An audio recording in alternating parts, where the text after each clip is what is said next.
Welcome back to the shop. In this episode, we're going to take a look at GFCIs. And if you're wondering what GFCIs is, it isn't a gastrointestinal tract infection. They're a ground fault circuit interrupter. And ground fault circuit interrupters are specified in the National Electric Code to go anywhere where there's moisture. So you're going to see these GFCI outlets in the garage, the bathroom, the kitchen, and any outdoor spots where you're going to have an outlet. So these duplexes here that are called ground fault circuit interrupters must be installed in any damp location. And if it's going to be installed in an outdoor location or any spot that's exposed to moisture on a regular basis, it's going to need to be this weather resistant type, which is indicated with this WR on the bottom corner here.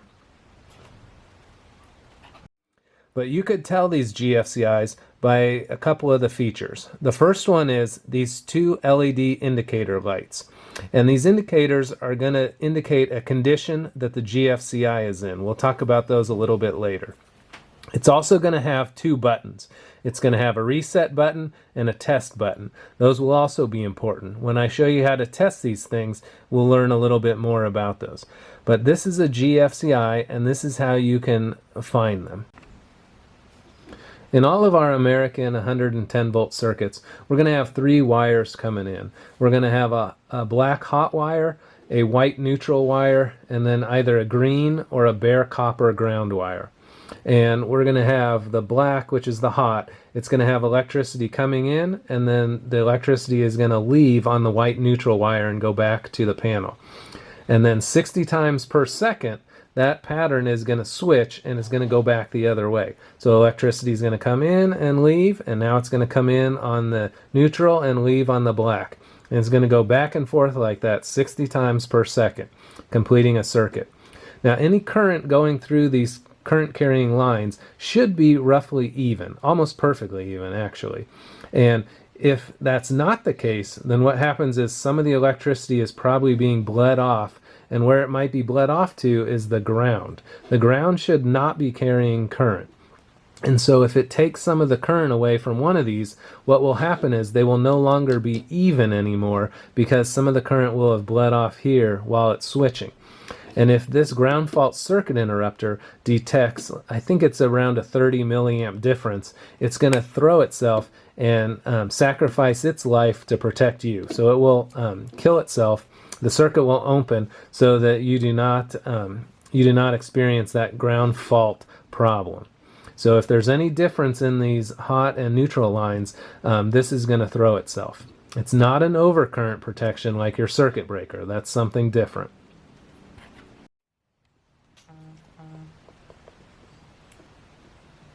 I had told you before that you could tell a ground fault circuit interrupter by looking at it, and by its distinctive features know that you're dealing with a ground fault circuit interrupted circuit. However, that's only partially true, because this ground fault circuit interrupter plug, depending on its location in a circuit, will determine whether or not the rest of the circuit is protected.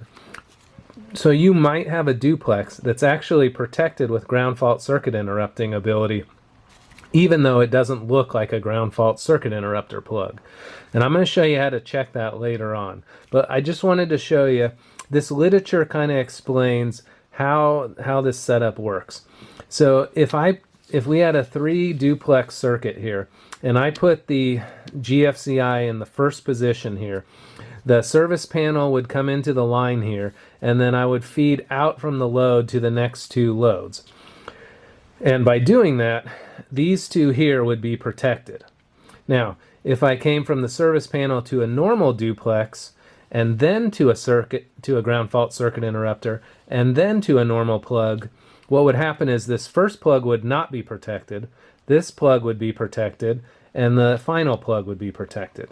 And then finally, if I put the ground fault circuit interrupter here, and these 2 were both normal plugs or duplexes, what would happen is only this one would be protected. So it's very important where in the order of your circuit that the ground fault circuit interrupter goes. If you want the whole circuit to be protected, and you probably do, you're going to want the ground fault circuit interrupter to be the very first duplex in the circuit. And everything after that will be protected. Testing a GFCI is a very simple matter. They come with two buttons on them. One says test and one says reset. And to test it, you simply just depress the button that says test. And when you test that, what it should do is kill power to this outlet. And so if you had something plugged in here, it should turn off. Like if you had a light on and you hit that test, it should kill the electricity to this plug. So it should not generate any electricity out of the plug. It should also kill everything further down the line. So we'll test that in a minute. At the ground fault circuit interrupter duplex itself, you can also use a tester to check out a GFCI. So they make these receptacle testers, and I just wanted to show you two that I had. One of them can test GFCIs and one of them cannot. So these things show you a lot of different things. They'll tell you if there's no ground or if there's no neutral or no hot. Tells you if the hot and ground are reversed, hot and neutral are reversed, or if there's correct wiring. So just these little simple checkers will actually do quite a lot. But you have to have the right kind to do the GFCIs. And this is the one you want here. They'll have some kind of button on them, and that's what you're going to use to test out the circuit. We'll show you that in a second, but I just wanted to show you you could use one of these receptacle testers. You just have to make sure that you buy the one with the button. I think these are like $3 or $4, and this is like $5 or $6. So it pays to just get the extra, pay the extra $1 or $2 to get the one that'll test the GFCIs. There are a few different makes and models of these GFCI duplexes. This one here, if you look real close, you can see has a little green LED right here. I don't know if it'll show up on camera, but it's illuminated green right now, telling us that this one is in good shape.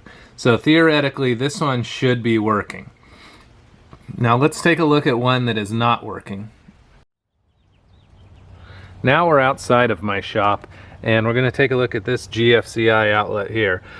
This one here is an outdoor one, so it needs to have a weather resistant GFCI on it. And if you notice, it has the WR telling you it's weather resistant. And this is a different model than the one I had inside, but you can see there's a green LED on the right and a blinking red LED on the left. And if you read the little words here that are very hard to read, it says, replace the GFCI if red light flashes.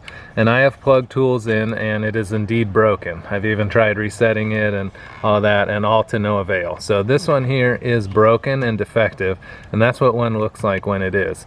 I will do a future video on how to replace this thing, but for today I just wanted to show you how to test them. My shop, the circuits are kind of easy to show, so I wanted to show you here what my circuits look like and how these GFCIs are going to protect everything. In your house, things aren't going to be quite so obvious. But here, you can see I have my main service panel right here, and then it's going to feed this circuit. It's going to come over straight to this GFCI outlet. And then everything in this level, all the way across my shop, all the plugs at that level, all the way down, all the way back to the end and against that back wall, they're all going to be protected by this one GFCI. Also, if I come out the other way here, I have another circuit that comes out to a GFCI, and it actually goes up around this door here, comes around, and comes over to this side. And everything at this level, all the way around my shop, will be protected by that GFCI. And then I also have one at the lower level, same thing. The first one's protected by a GFCI, and then it goes around. I also have them on the ceiling. There's a GFCI, and then every plug down the ceiling is protected by that GFCI, and likewise that is another branch and another circuit that's protected by a GFCI. So in the shop, it's very simple to see how everything's laid out. In your house, some of these circuits are going to go to the bathroom wall or to the second bedroom, or they'll branch off and they'll go to various different locations. But I wanted to show you in the shop because it's very easy to see how circuits are laid out. Again, your house will be a lot more complicated because rooms will share the same circuit. So it's a little harder to tell on those. You kind of have to plug in lights and go around and see which circuits connect to which plugs. But let's go ahead and start testing these, and I'll show you the testing procedure. It's pretty simple. I'm a little bit paranoid when it comes to electricity, so I don't like putting my fingers on all this stuff. I like to use something that's insulated to hit the test buttons on these GFCIs. I prefer to use something like a wooden stick to push them, just in case somebody wired something wrong. Whenever you're going into a situation that you don't know how it's been wired, it's always better to assume that it's been done wrong and just be safe. And since we're all shop students, every one of us has one of these Ticonderoga number 2s, and they make a great testing instrument. So to test this out, you can see this light's on here, and when I hit the test button here, it should turn off. And that's because it just killed the circuit. Now to reset it, all I have to do is hit this reset button, and that will reset the circuit, and now this GFCI has been tested. You're going to want to test all of your GFCIs in your house once a month just to make sure they're functioning. Okay, so that's how we test it at the GFCI outlet. Now let's go ahead and look at using a tester. Let's try using an outlet checker to do the same thing. So I'm going to hit this button on the outlet checker, and it's the same thing as hitting the test on our GFCI. So let's go ahead and plug this thing in here. And we can see the 2 yellow LEDs are illuminated, which says correct wiring on there. So I know it's been wired correctly. I know that's not what we're doing today, but just wanted to point it out. So I'll hit this button here, and what it should do is trip the GFCI. And I don't know if you saw it, but this LED illuminated briefly, and then it killed the whole circuit. So this is another way of testing the GFCI, just like the one we did before. Let's go ahead and reset that.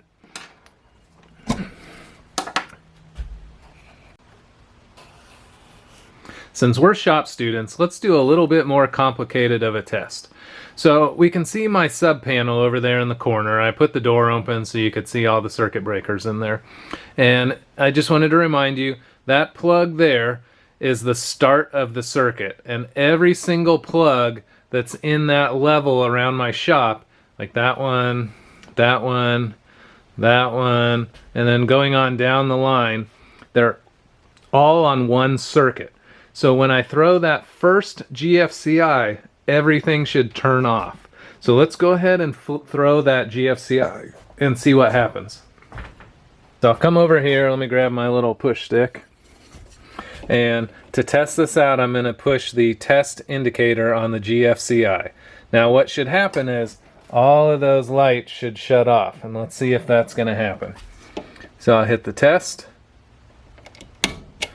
And then if we come over here, we'll see that our indicator is completely dead. There's no LEDs illuminated here. Wish the camera would focus to show you.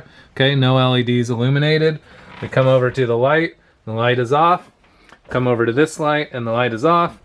And if we go up to my clock up there, the clock is off as well. So it has killed all of those plugs in that circuit. So in other words, that GFCI is working well. Now let's do one last test just to see one more thing. Now the GFCI has been reset and all the lights are back on. Clock's back on. So now let's do one last test. So I have this GFCI checker over here. Now this is not a GFCI protected plug. It's only protected by that first GFCI. So you can see there's no buttons on it. There's nothing special on it. But when I hit the test button on this, it should shut down the power to everything as well. And that's going to tell you that the GFCI is protecting all of those other things on the circuit. So let's go ahead and check that right now. I hit the button and the lights shut off, light shut off, light shut off. So that tells us that the GFCI is working well. So what you guys need to do is go around your house to every single GFCI, check it out, and see if it's working. And the simplest way is just to hit the buttons right on it, Or if you have one of these checkers, which I highly recommend getting because they're just a couple dollars, this is another easy way to check as well. So these are that button's only going to work on circuits protected by GFCI, so don't go around your house trying it everywhere. But now that you know how to check your GFCI outlets, it's a good idea once a month to go around your whole house and start checking them all. Remember, you're going to find them in places that are exposed to damp conditions. That's going to be your kitchen, your bathroom, your garage, and any outdoor outlets. So go around your house to each of those rooms and check your GFCIs. Hit the test button. See if it kills power to that outlet. If it does, you know your GFCI is working correctly. If it doesn't, you're going to need to replace that GFCI, and you might need to do more extensive repairs than just that. So you'll probably want to check with an electrician or somebody that you trust that knows electricity very well, because some of the circuits can get very complicated.